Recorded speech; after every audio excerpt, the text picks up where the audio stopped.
breathing. I'm so glad you are here. It's Sunday. We talk about energy work, and we've recently covered the 5 Reiki principles. You can look back in our history for that. And there's a whole bunch of other things you can check out as well. But today I wanted to talk about body postures, or ways that we can stand, sit, or lie down, and how that can affect our energy. Some of this is stuff you'll want to play with if you like working with energy. But just to go over a couple of really common ones that I've encountered again and again, someone is standing up. Usually their feet are a little bit apart, at least a foot, and their arms are up in the air. And this is often seen as receptive to energy, often very feminine energy.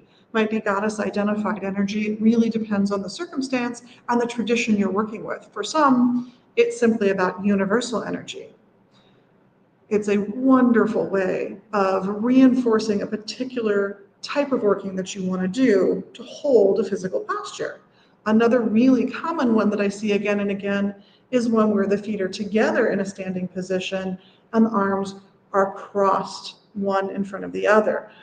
This one can be seen more as a position of strength. You're a very solid object when you stand so compactly.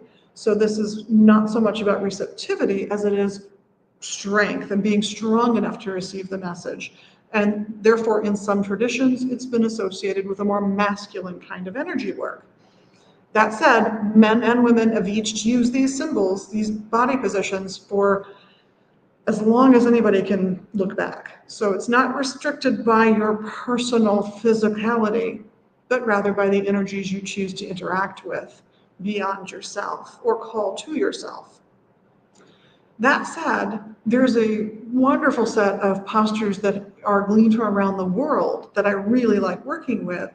Ecstatic Body Postures is the name of the book that most of those were collected in. It's a fascinating study, but in it contains one of my favorites for working with people of all ages and physical capabilities who want to try this body posture working. It's a seated position, so just like I'm seated now, both feet on the floor, slightly apart.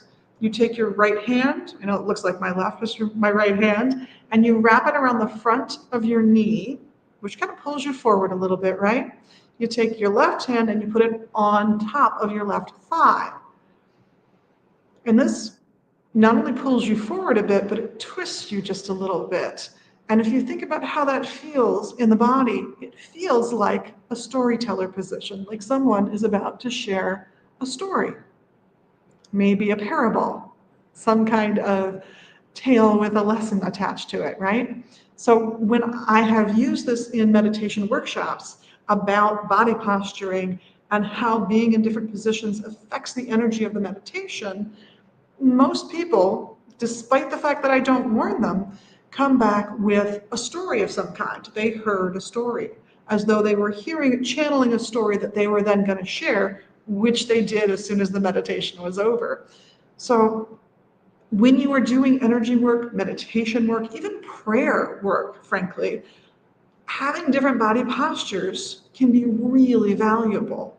Now, you might be in a tradition where your hands have to be in a specific posture. Maybe they have to be in front of you like this or like this, but you can still alter how the rest of you is positioned. There are people who've used those hand postures while laying down in a straight line, legs together. There are people who have done it standing, walking, seated, and kneeling. And kneeling, but seated as well. So coming down from a full upright kneeling position to rest on their heels.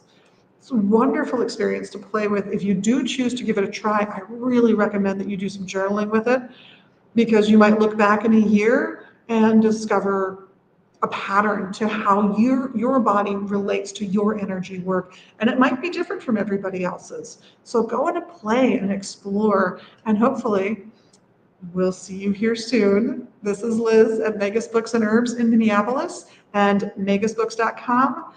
Wishing you a wonderful week, and asking you to tune in tomorrow where we'll talk more about other forms of energy work. In the meantime, have a great week. and blessed be.